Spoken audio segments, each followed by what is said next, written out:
Gracias, muy buenos días, amigas y amigos de América Latina. Soy el ingeniero Carlos Slim Gelú, presidente honorario vitalicio del Grupo Carso, licenciado Carlos Slim Domit, presidente del Grupo Carso. Muchas gracias por su invitación. Muy estimados, don Fernando Enrique Cardoso, expresidente de Brasil, con toda mi admiración por usted, por sus palabras. Estimado don Felipe González, expresidente de España. Estimado don Ricardo Lagos, expresidente de Chile. Estimado don Julio María Sanguinetti, expresidente de la República del Uruguay. Distinguidos integrantes del Presidium, querida Margarita. Amigas y amigos empresarios de varias generaciones de nuestra querida América Latina, muy bienvenidos a México y muy buenos días. En primer lugar, quiero darles la bienvenida a todos ustedes, a todos los líderes que nos acompañan esta mañana. Gracias por venir a México. Si algo nos alegra a los mexicanos es que nos visiten, porque estamos hechos para eso, la verdad, para recibir a los amigos, para mostrar que verdaderamente nuestra casa es su casa y darles lo mejor de nosotros. Celebro además que este encuentro se realice aquí y que el encuentro en sí mismo se realice. Me parece una brillante iniciativa el poder reunir liderazgos empresariales de toda América Latina, y no solo liderazgos de distintos puntos en el espacio, sino también de distintas referencias en el tiempo, es decir, varias generaciones, porque creo que lo que todos podemos aprender de las experiencias de otros se enriquecen mucho más cuando las experiencias son de otros lugares y de otros tiempos y de otras visiones. A reserva de poder platicar un poco más con ustedes posteriormente, déjenme refrendar en esencia lo que pienso de nuestra América Latina, y no de ahora, sino desde hace mucho tiempo. ¿Qué es lo que tenemos que hacer? Y antes de ello, ¿qué es lo que ha pasado en nuestra América Latina? Que no llega a la tierra prometida, o no llegamos a ella más bien. Y me parece que teniéndolo todo, como efectivamente lo tenemos en términos de recursos naturales, en términos de gente, América Latina todavía tiene que consolidar una decisión fundamental respecto de su presente y de su futuro. Y esa decisión fundamental tiene que ser sobre cuál camino habremos de seguir. Y lo podemos ver en la realidad cotidiana de América Latina, en políticos y en políticas públicas, donde se van tomando opciones que más pronto que tarde terminarán definiendo precisamente la prosperidad o el fracaso de nuestro continente. A mi punto de vista, la disyuntiva es absolutamente clara. La gran discusión, como he dicho, para América Latina no es ni siquiera ya un referente meramente político tradicional de izquierda o derecha. Yo puedo y todos podemos observar que en todo el mundo puede haber políticas sensatas, independientemente de quien dirija un país, pueda tener una preferencia izquierda o centroizquierda o derecha o centro-derecha, sino que la discusión en nuestra América Latina va mucho más allá de fondo y va a la decisión fundamental que debemos de tomar. Y esa decisión realmente es entre el pasado y el futuro. Y el pasado tiene que ver, en política, con regímenes autoritarios. Tiene que ver con el control de las sociedades del poder a través de la fuerza o a través del dinero, no a través del voto libre y la democracia. Y en economía el pasado tiene que ver precisamente con economías cerradas, no competitivas, también autoritarias y en consecuencia también ineficientes e incapaces de proveer a la sociedad, a los ciudadanos y a los consumidores de lo que legítimamente tienen derecho, que son bienes y servicios de mayor calidad y de mejor precio y de variedad suficiente que permita verdaderamente ejercer una libertad. Y el futuro está obviamente definido en el polo opuesto. El futuro está definido en política, con democracia, con instituciones vigorosas y fuertes, como ha dicho don Fernando, que implican precisamente que la gente pueda confiar en el otro, porque las reglas son claras y son equitativas. porque la libertad se garantiza. Y en economía tiene que ver precisamente con economías competitivas, capaces de generar empleo, capaces de abrir la puerta a la innovación y capaces de proveer precisamente satisfactores. La resultante de esa disyuntiva es precisamente el nivel de bienestar y de desarrollo que puede tener una sociedad.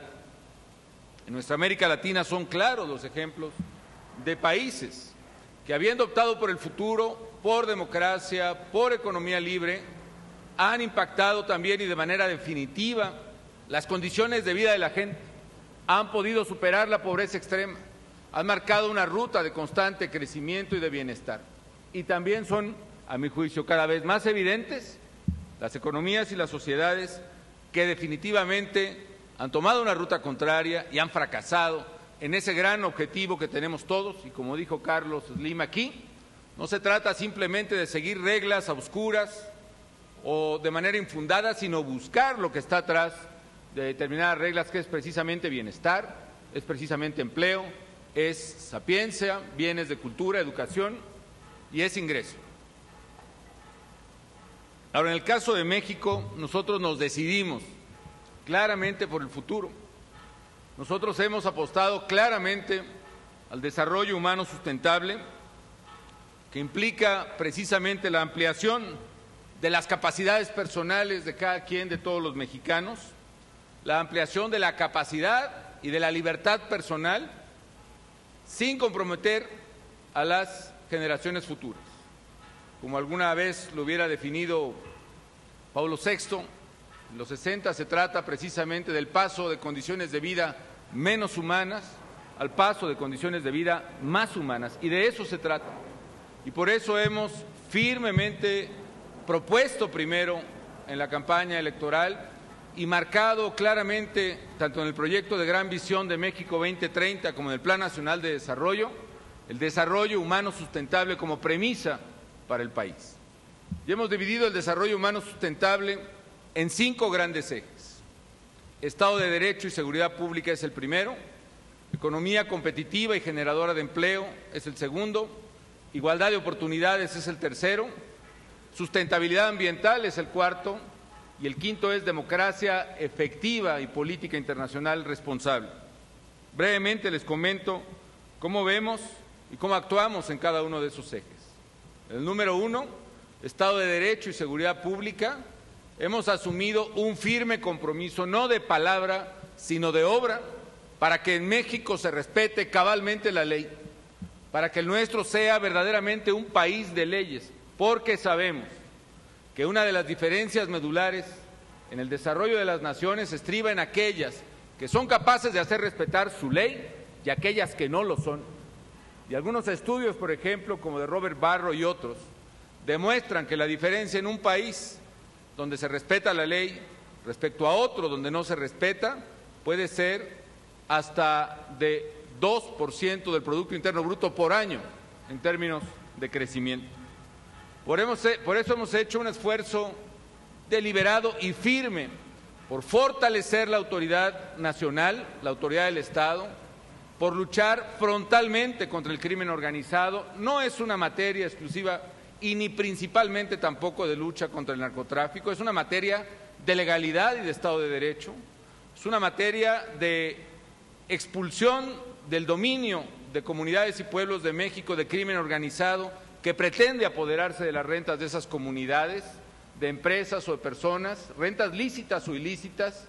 Tenemos que hacer valer una sola autoridad, que es la del Estado mexicano, una sola ley, que es la del Estado, y una sola fuerza, que es también la del Estado mexicano.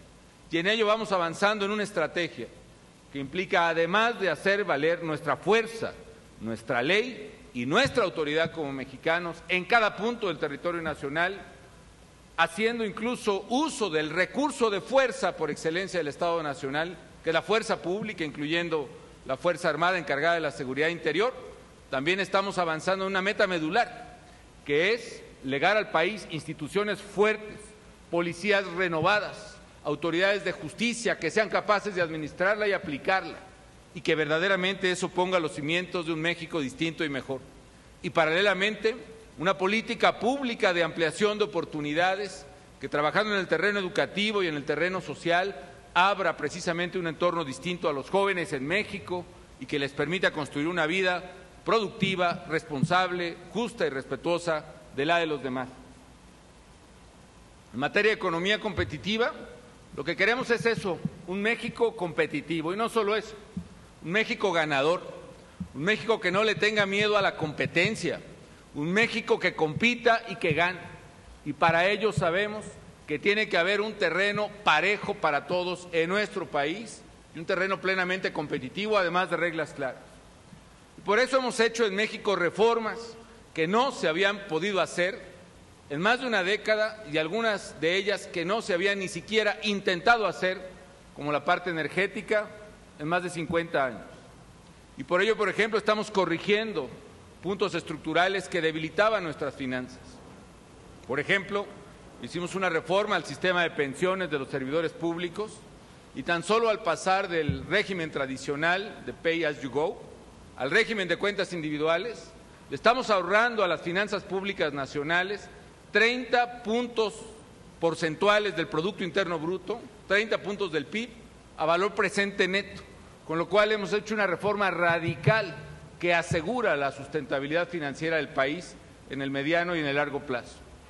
Hemos hecho también reformas, como he dicho, en el sector energético, que aunque había sido un tema tabú, un tema que había sido intocado en la política nacional durante décadas, logramos introducir reformas que permitirán un gobierno corporativo más transparente en Pemex y contratos flexibles que permitirán que Pemex, con empresas especializadas de México y del mundo, pueda tener tecnología, financiamiento y capacidad operativa que lo vuelva a poner precisamente a la altura de las mejores empresas del mundo.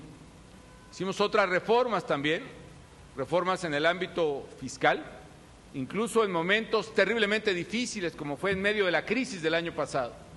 Reformas que han incrementado la recaudación en casi 2% del PIB, pero que han permitido, por un lado, alejarnos de la dependencia recaudatoria del petróleo y, por otro, darle certeza y estabilidad en México. Hemos asumido costos políticos muy fuertes, sí, pero también hoy, afortunadamente, México se aleja de la tendencia de riesgo que déficits exacerbados en las finanzas públicas están provocando en otras economías del mundo, incluso desarrolladas, como las economías europeas, hoy en riesgo de Grecia, Irlanda y otras. Hemos hecho reformas y tenemos otras en camino. Hemos propuesto una reforma a la ley de competencia para precisamente combatir prácticas monopólicas y oligopólicas en el país con autoridades fuertes, porque sabemos que precisamente mientras mayor competencia, mayor bienestar, y mientras mayor claridad en la competencia, mayor desarrollo.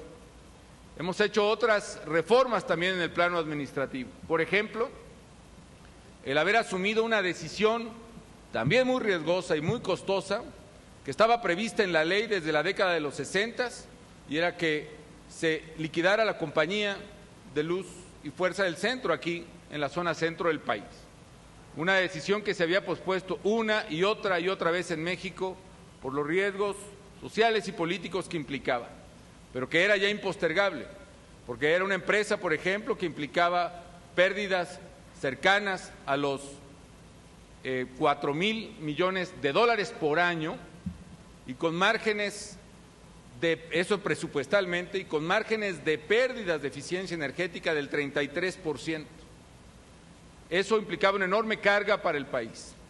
Hemos procedido enfrentando los costos de una decisión tan difícil y hoy, precisamente, para darles una idea, las nuevas conexiones hechas en 6 meses por la otra compañía mucho más eficiente, Comisión Federal de Electricidad, llegan a casi 300,000 nuevas conexiones en el centro del país, muchos de ellos centros comerciales, talleres, fábricas y decenas de miles de viviendas que han significado empleos y crecimiento. Pasamos una época dura como ustedes, y quizá más que ustedes, en la recesión del año pasado, sí, porque estamos muy cerca de Estados Unidos. Y efectivamente, el golpe inmediato de estar tan cerca de un epicentro nos impactó. Hace 6 meses, hace 12 meses casi ya, es más, previo a las elecciones intermedias del año pasado, nuestra economía venía cayendo 10,5% anual, precisamente por el infarto, el choque brutal que fue la cancelación de exportaciones a Estados Unidos. Sin embargo, amigos, nos defendimos y lejos de simple y sencillamente resignarnos, buscamos minimizar el impacto de esa crisis. Formamos programas de empleo temporal, por ejemplo, que la gente trabajara en sus comunidades, limpiando carreteras, abriendo brechas contra fuego, limpiando zonas arqueológicas, pintando las escuelas, y con eso creamos 700,000 plazas de trabajo temporales para gente de escasos recursos. Y si caía la industria manufacturera de exportación, llegamos a acuerdos con sindicatos, empresas y el gobierno para que cada quien renunciara a una tercera parte del sueldo del trabajador. El trabajador un tercio menos, la empresa ponía un tercio del salario y el gobierno federal un tercio. Y así salvamos de lanzar a la calle cerca de 500,000 de trabajadores de la industria de exportación. Y le dimos además créditos de distinto tamaño a pequeñas y medianas empresas, tanto en el campo como en el sector de servicios y de producción, el de manufacturas, a 150,000 empresas de 6 trabajadores en promedio. Y con ello, amigas y amigos, logramos reservar también de la pérdida de empleo a casi 1,000,000 de familias. Para darles una idea, en 95, en la crisis del tequila, en México se perdieron 1 de cada 10 empleos formales.